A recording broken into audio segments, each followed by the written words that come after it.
আসসালামু আলাইকুম রহমতুল্লাহি বারাকাতু। বন্ধুরা, আশা করি আল্লাহ পাকের ইচ্ছায় সকলে ভালো আছেন। আজ গাছ নিয়ে কয়েকটা কথা বলতে চাই। এই গাছ আমাদের প্রাকৃতিক বন্ধু। এই গাছ আমাদের প্রাকৃতিক ভারসাম্য রক্ষা করে। আসুন গাছ লাগাই, দেশ বাঁচাই।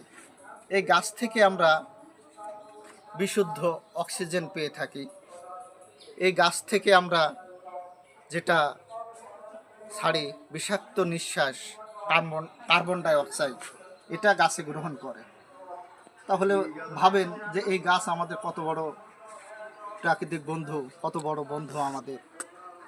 আমরা বেশি বেশি করে গাছ লাগাবো, গাছের যত্ন নেব এবং এই গাছ দিয়ে যেন আমাদের বাংলাদেশটা সবুজময় করে ফেলতে পারি, সেই আশা ব্যক্ত করে সবাইকে ভালোবাসা জানিয়ে সবাইকে অনুরোধ করছি।